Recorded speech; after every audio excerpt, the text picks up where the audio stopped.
Oh, do we get to make poems? Oh, I hope we get to make poems. Oh my god, I want to make some fucking poems again. As I finish off the last scraps of my dinner, I feel my phone buzz from inside my pocket. Discarding the dirty plate in the dishwasher first, I pull it out and check the notification. Oh, yo, Sayori! Oh my god, we're gonna learn what's going on with Sayori. Several of them, in fact. Uh-oh. Oh my god, holy shit. Oh, we have a lot to read here. Hey, Skibbity Toilet. I won't be able to call tonight because I'm going to sleep soon, but I wanted to message you to let you know that I'm doing better. You were right. The people here are taking really good care of me.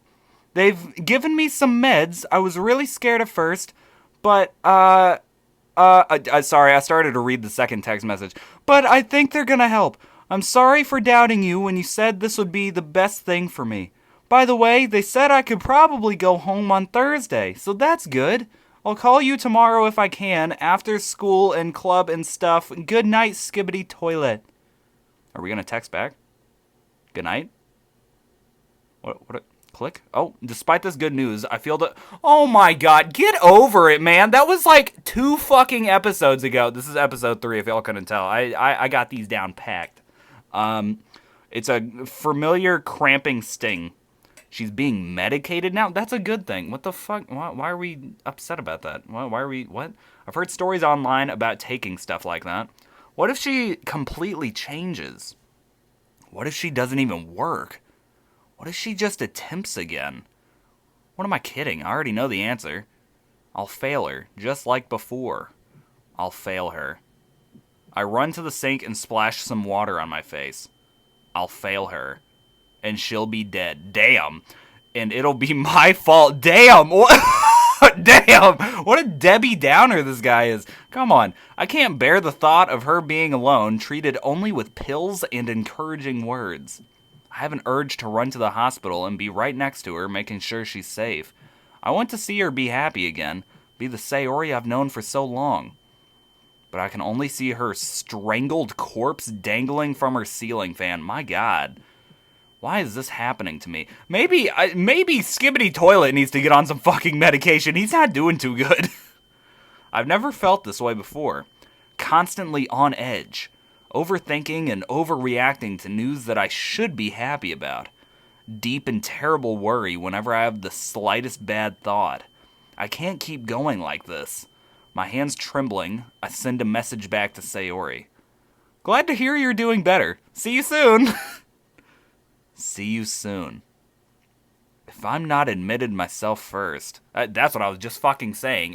Maybe Skibbity Toilet needs to go himself. Genuinely. I drag myself upstairs and collapse on my bed. These past couple of days have left me completely drained. I can't bring myself to do much of anything other than worry and sleep. And with the heavy toll this day has taken on me, sleep takes me. Wow. Wednesday, September 27th, 2017. That was 8 years ago, by the way. We are in September right now. This is low-key lore accurate. This is September 8 years later. Wow, that's pretty cool, actually. God, I'm in over my head here. Given how quickly my classes are moving, missing 2 days of school has taken a toll on my studies. I have a lot of catching up to do. I can hardly focus on what the teacher is saying. It all seems so trivial given what's happening with Sayori. And Natsuki. Perhaps I'm worrying about nothing. Sayori may very well be seriously improving. Maybe Natsuki is telling the truth and I'm just paranoid.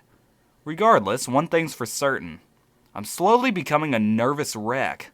Fantastic. My already dwindling focus runs out completely. All that's on my mind is a sense of foreboding doom and the anxiety of an uncertain future. Damn, the lesson from hell mercifully ends as the last bell rings. And just like that, I'm brought back to reality. I hastily chuck my materials into my bag. I'm the first one out the door. Following the now familiar route to the club, I weave through the crowd of students making their way to the staircase. As I come up to the final bend, I hear Monica conversing with someone. Slowing down my pace, I wait just by the corner to not interrupt. A stroke?! That's awful, I'm sorry! Yeah, oh shit, Natsuki had a stroke! Yeah, we were all pretty upset. Our whole family was there. Oh. It wasn't Natsuki, it was somebody else. Okay, her aunt or something? I don't fucking know. She's doing much better now, though. ... What? That's completely different from what she told me yesterday. Between this and her evasive behavior, I have no idea what's going on. Why would she lie to me? Or Monica? Or both? Was it something I did? Oh, hey, Skibbity Toilet. Natsuki quickly waves at me and heads inside the clubroom, beckoning me to follow. As I enter, I hear Monica and Yuri engaged in a conversation about something. Music is fire again. Do y'all hear this drum loop? Let me turn it up. Oh! Oh my god! Y'all, this is the second song where I want to make, this is the second track where I want to make a fucking song. If anybody knows the creators of this mod, please let them know my fucking email because I want to make some music with them. I'm ready. I'm ready. Bedroom pop on this. Like, low-key, I could hear Rex Orange County on this. Okay, we already said that. Sounds like they're talking about a book Yuri's been reading. We move past and head straight to the windowsill, our usual spot. Natsuki yanks open the closet door and starts fishing around for her Parfait Girls collection. I hold back. A stroke? Really? I feel a little sick. She is hiding something, that much is clear. But what? ... I have to broach the subject with her. Natsuki returns, box in hand, and rifles through it for the first volume. We're only on the first volume? We're still on... Hold it. The first volume was, like, the OG game, right? Like, how are we still on the first volume? I quickly spot it and pull it from the box. We then slouch down and sit, against the wall. Well, looks like we're finally through. It's about damn time. I feel like we've been on the first volume for forever. Like, we only just finished it? And it only took us a week? Yeah. Now only 11 more Damn, 11? Oh my god. I mean, I like a story here and there, but 11? Like, that's 12 books total? That's a lot. Like, some things can go on for too long, and that makes it stupid. Like, no thank you. I can hardly contain my excitement. Hey! Natsuki lightly punches my arm in retaliation for my remark. Oh, come on. I like Parfait Girls, really. I know you do. You wouldn't have bothered sitting and reading through it with me if you didn't. I think I'd sit through pretty much anything if it was in Natsuki's company. Anyway, I lean forward and shift the box towards me. Running my finger along the volumes, I find the second and swipe it out. I replace it with the old one. Hey, keep them in order! She scoffs before putting the first volume in order with the others. Sorry. Don't worry about it. It just gets confusing otherwise. Good point. I'm sure she'd love the state of my DVD collection. Natsuki yanks the manga out of my hands and flips straight to the first page. You can definitely tell that this was made in 2017 because who the fuck uses DVDs anymore, low-key? Like, that's a thing of the past. Everything's digital now. She holds it out between us like before. We're only a few pages in when my mind starts to wander. I need to stop putting it off. This is the perfect opportunity to ask her what's going on. Monica and Yuri are busy. They left the club room to go look for a hole puncher. It's nearly the end of the club day. We can always come back to the manga. And I really need to know if something's wrong. ... To hell with it. I'll ask her now. Natsuki? Yeah? I overheard you talking to Monica earlier. You mentioned that someone in your family had a stroke, so you couldn't make it to the festival. Before you say anything, I don't care about the festival. I'm not mad at you, it's just, that's not what you told me, and...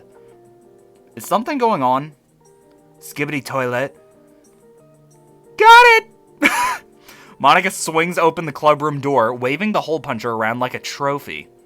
Yuri follows behind her, carrying a box full of lined paper. She sets it down on one of the desks.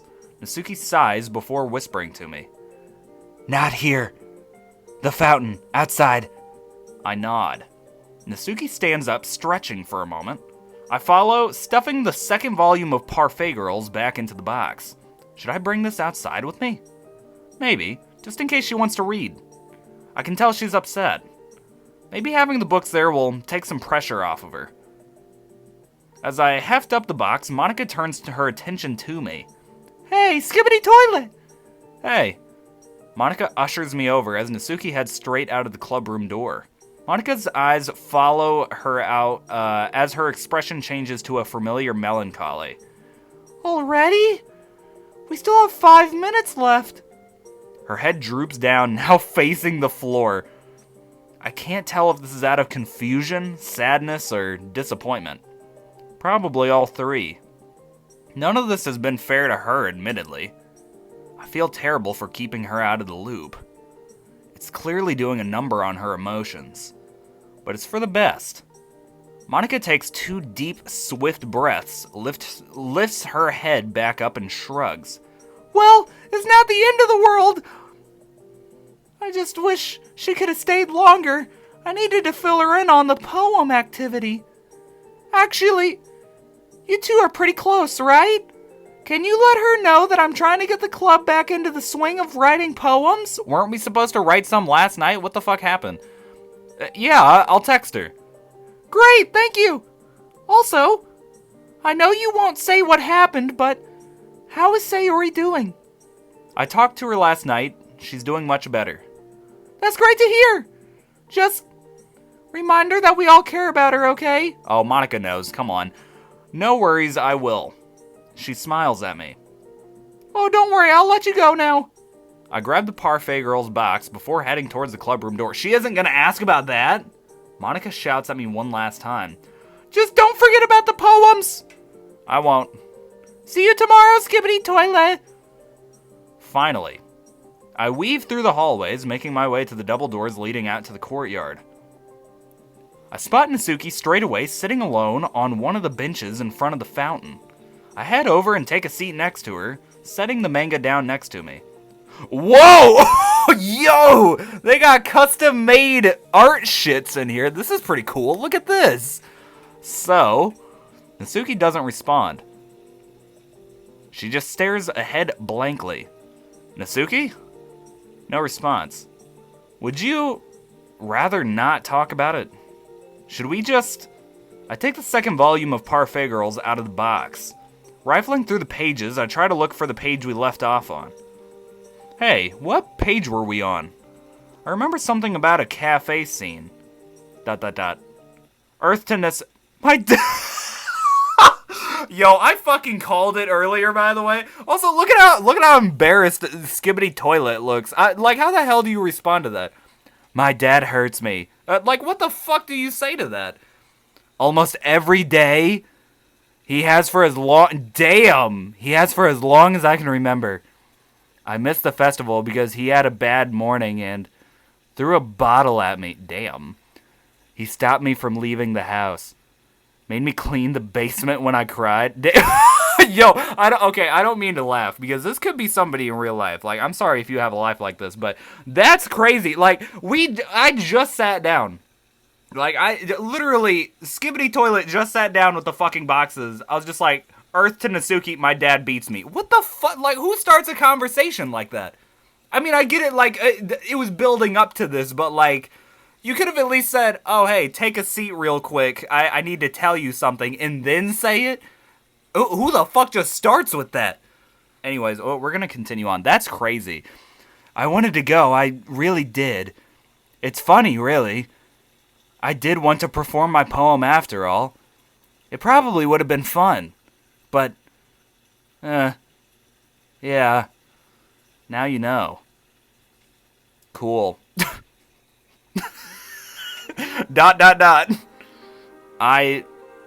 Without even thinking, I pull her into a warm embrace. She flinches slightly at first, but then reciprocates, gripping me firmly. I feel her jerk my penis. No, I'm sorry. I feel her jerk back a little. He He knows where to hit, so it doesn't show. Hugs hurt a lot. My mind is flooded with 1,000 screaming voices. Rage, sadness, shock. She's been abused this whole time, and I've just stood by, not once thinking about it. Her poems, her absence, her self-isolation. All of them signs that I've ignored. I feel my chest tighten and my lungs start to burn. The familiar sting of anxiety. Natsuki, you can't stay there. You can't. She looks into my eyes, tears beginning to form. What am I supposed to do, Skibbity Toilet? He decides where I go and when. No one would believe me.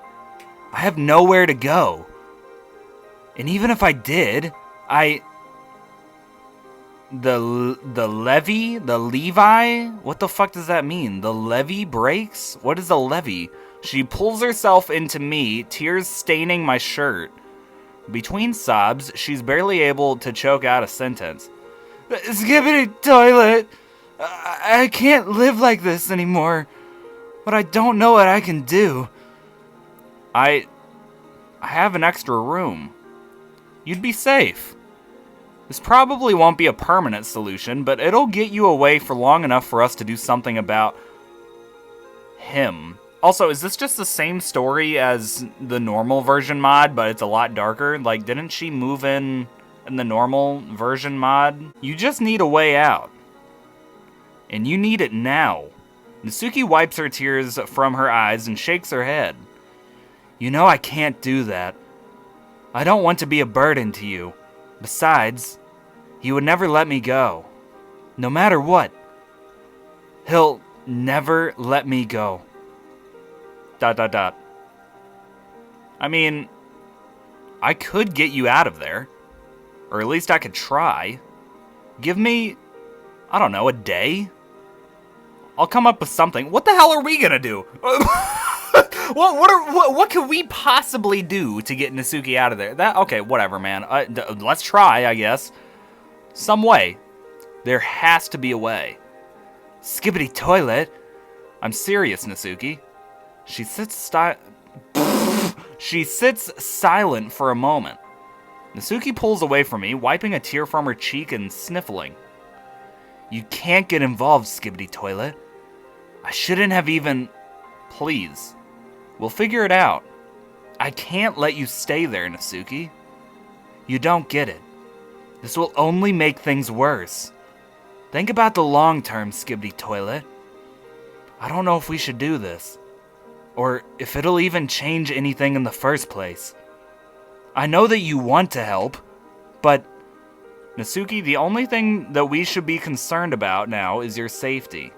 Because it's not going to get better if you stay. We both know what he's doing isn't okay, so I'm trying to put a stop to it now. Please, work with me here. I already told you that I have a spare room for as long as you need it. We just need to get you and your stuff out of there as soon as we can. Please. She takes a deep breath. Damn it, Skibbity Toilet! Why do you have to make this so hard? I don't know, okay? I just don't know. Natsuki stares at the ground silently. I can only assume she's mulling at the options over in her head.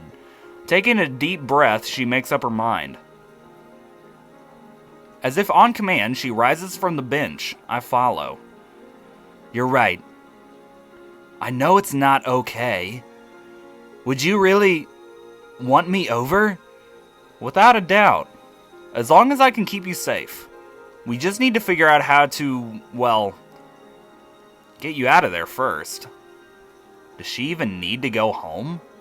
I mean, I could just walk you to my house now. It wouldn't work. He's expecting me home. 45 minutes ago. I feel a pit in my stomach, a tightening knot of unease. Now what happens if she's late?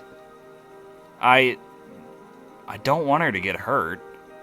And I need my stuff. Clothes, medication, you know. It can't be today. Tomorrow, then. We can't waste time. You'll have to get your stuff packed and ready to go. I'll have time to figure out how the hell... I'll have time to figure out how the hell we're even gonna... This is so messed up. My heart's going about a mile a minute. But I need to try and keep it together and figure something out. For her. But... I don't know if I can. Hearing that one of my friends had to go through... I choke up a little. Damn it. Skibbity toilet? Are you okay? You're getting a little...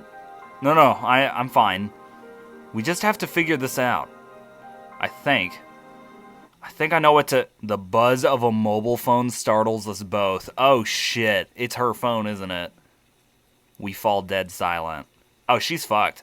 Natsuki slowly pulls her phone out of her pocket and puts a finger in front of her mouth, mimicking a shush. She starts to wander away from the bench to avoid the gushing noise of the fountain. With bated breath, she answers. Seconds go by, followed by minutes. Each one feels like an hour. Each one worse than the last. Several steps behind, I can still make out her father's shouts over the line, her expression dropping more and more with each and every word. Natsuki visibly flinches a couple of times, yanking the phone away from her ear as she does.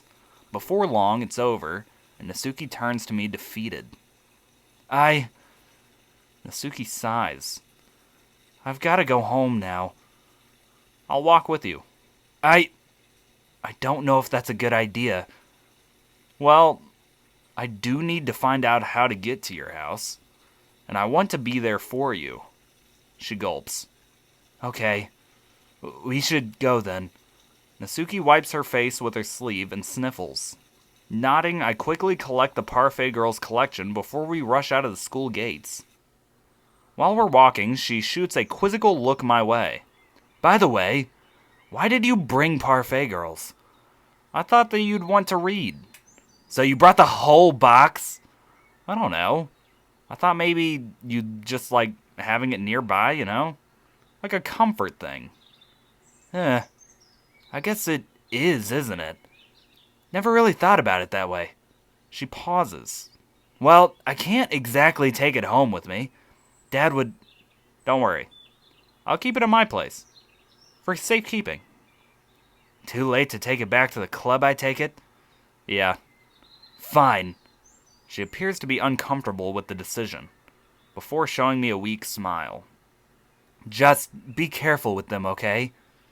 They're important to me, of course. We step out onto the sidewalk outside of the gate. Natsuki oh my god, I can't fucking... I'm skipping over words and I don't know what's happening. We step out onto the sidewalk outside the school gate, Natsuki leading the way.